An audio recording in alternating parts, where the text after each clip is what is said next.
What's up, y'all? It's Jay Sproul, movies, music, sports, and life. Y'all see what I'm representing? North side of the mill, and as always, the far, far north side of Atlanta. We call Gwinnett County, Georgia. And we're not gonna waste any time. Last week, even in the title of my video, I told y'all that they asking Vic to do something impossible. You're gonna be a double agent for drug dealers and for the police.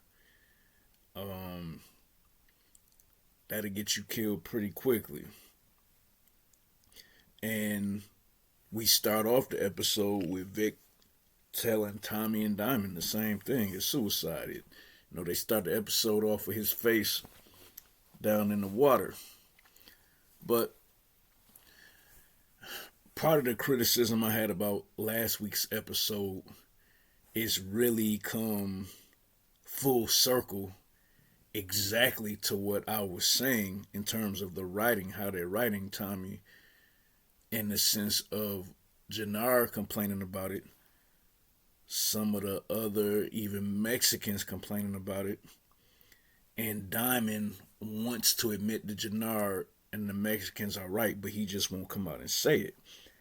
That they treat Tommy like he's some type of untouchable white savior that can't be checked, can't be stepped to.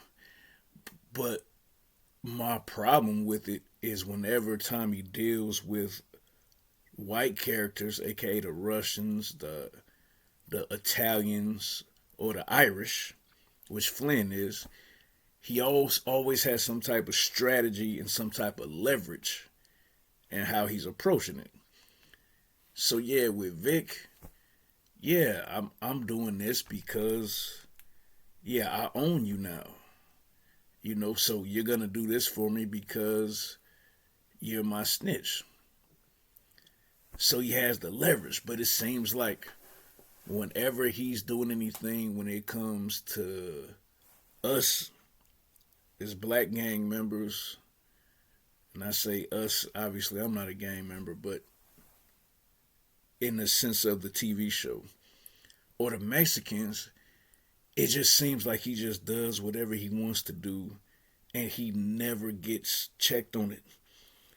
So I'm going ahead of the order that I wanted to keep, on my notes, but just rolling out the Mexican Sicario, that's their word for assassin, rolling his head out because he sawed his head off. Like, that's like so disrespectful. And then it just seems like I don't see you doing this, holding up no Italian mafia, Irish mafia, Russian mafia. I don't see you holding up their head in front of no groups, you know. And Jenard was able to get the coalition back under control, but even that whole dynamic afterwards, Jenard finally had to check him. That Tommy makes these moves without any regard when it comes to black business and Mexican business.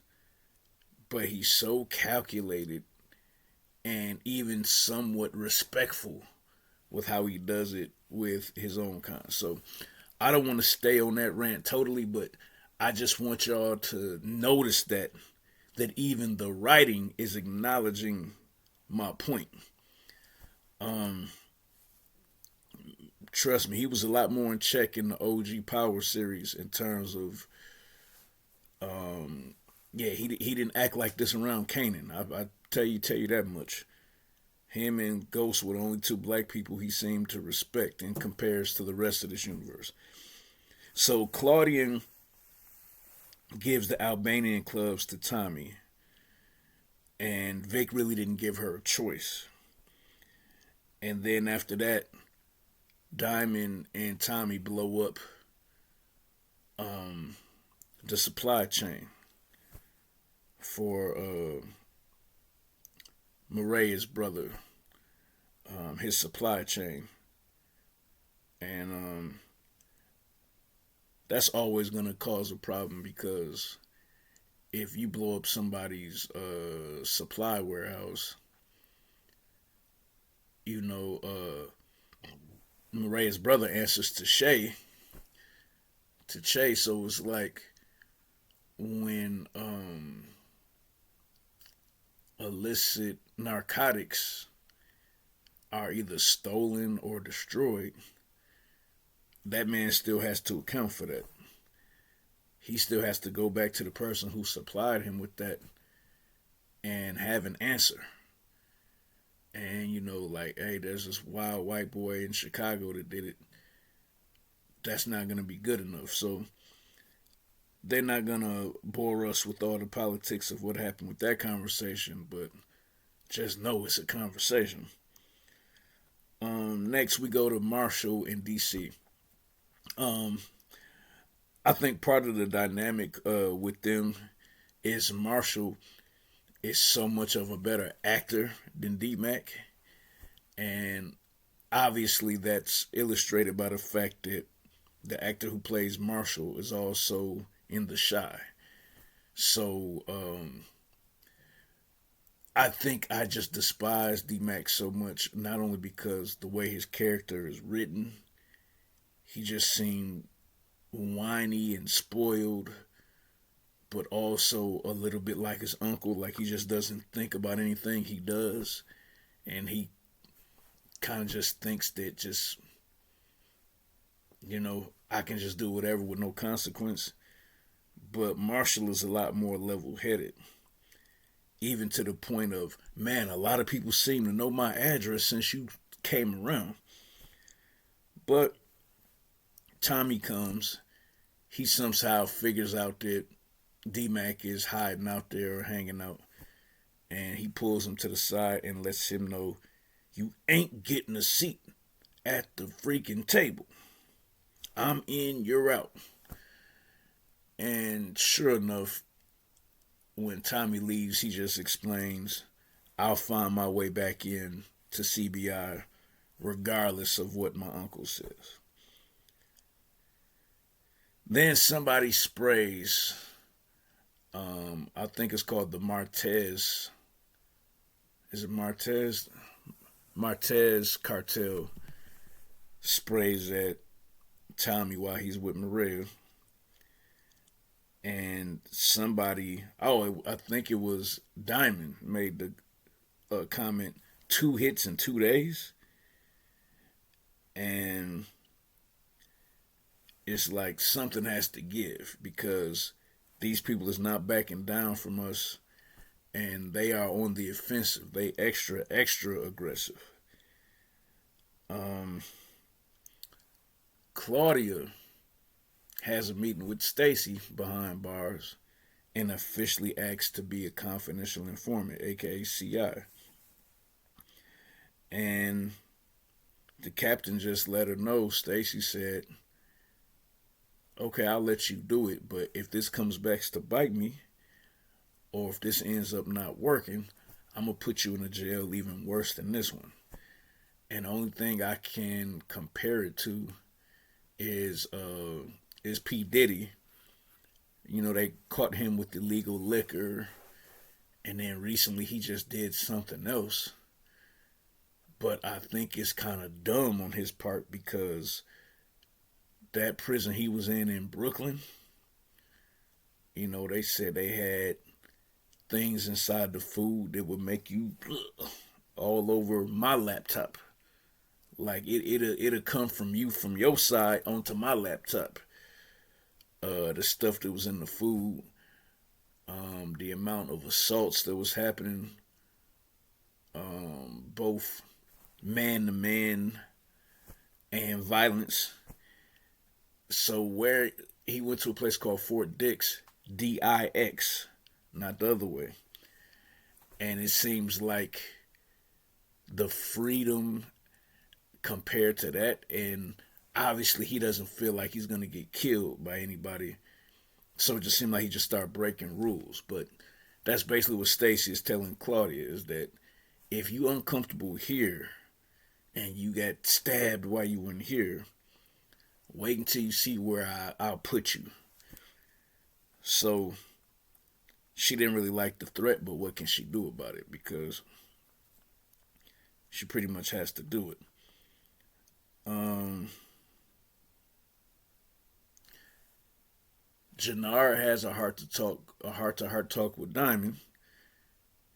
Diamond is telling his brother that Tommy has helped to grow the CBI business, and Jenard says, "So did I."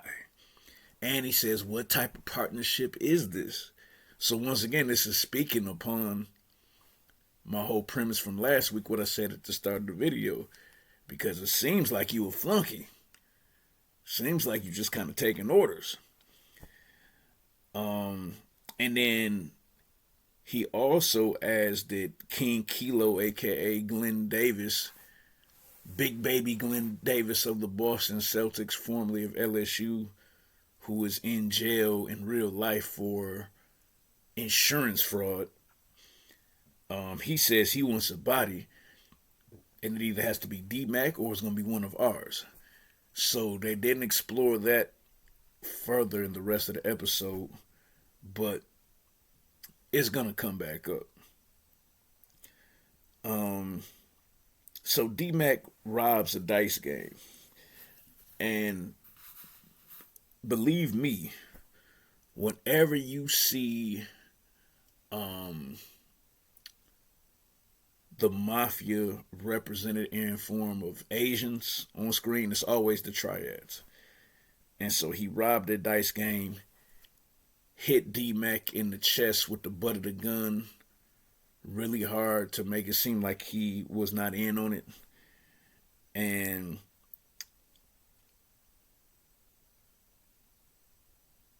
whoever that was from the triads warned him, "You don't know who you're dealing with." And we'll have to see if that's going to come back around. Our boy Vic goes to see his mom, who Tommy threatened earlier. Once again, talking about that leverage. You know, when it comes to dealing with his own race, he always has leverage instead of just, "I'll do whatever I want to, and you guys just gotta love it because you're beneath me, because you're not white." He had threatened that he would go to his mother's house. So I think part of him going to see his mom is because he wanted to see her, but also partially is you just have to remind yourself that this is who he threatened. It's almost like a wellness check. I'm making sure you're good. And his mother gave him some good advice. She said, if you got two people stepping on your neck with their boot, you just got to take out the weaker one. Because obviously you can't take them out both. So you got to make a decision of who you can take out. So I thought that was good advice. And they're leaving the audience, they're leaving us up to see which one is Tommy going to say is the weaker one. Can't stand D-Mac. He's such a bad actor. But he sees his ex-girl, Genesis. He gives her the stationery, the diary book, to be a writer with her name inscripted on it, and says you can use this when you go off to Spelman. And let me just say this as a Clark Atlanta University alumni. Man, we've been doing this Spelman stuff since 1991 with Boys in the Hood, man. It's dumb, dude. We over it. You know what I'm saying? Not every smart black girl that's going to college has to go to Spelman. Y'all can come up with some better writing at this point. It isn't the only school in America. It isn't the only school that smart black girls go to. Okay. That was just a mini rant. Then Jenard came to Marshall's house. And I don't know about y'all, but it seemed off. Like, it almost seems like he came to collect. Or maybe he just came to talk to D-Mac, tell him something, and then he just gave him the money as like a tribute that I still want to be part of CBI. It seemed up in the air. But D-Mac did not like being just disregarded by Jenard about CBI. So I'm going to take your money that you just risked your life to get for me, but then tell you to stay out the way. So I personally thought that D-Mac was going to kill Jenard right there on the spot. And nothing happened, so we'll see. And then, just bringing it back to the beginning, we have the end when Tommy and Diamond pull up on Mateo, who was Ortega's shooter, and they gave him a burner phone inside the jail, and he shoots him just so Ortega can hear it. And Ortega is cussing and, oh, I'm gonna kill you with my own hands, even though he's inside of jail. And then, of course, that's when he comes in later with his head in his hands. And then you get the pushback like, this white guy just feels like he can do whatever and endanger all of us. And then Mariah's brother pays for a hitman who eventually takes out some of the Coalition's crew that was at that meeting where the head was pulled up. So, man, I've been talking to y'all for over 15 minutes. I'm not going to talk you to death. Let me know if you agree with me that Tommy is just out of control with the lack of respect that he shows to the black and the brown on the show. I'm Jay Spruill, movies, music, sports, and life.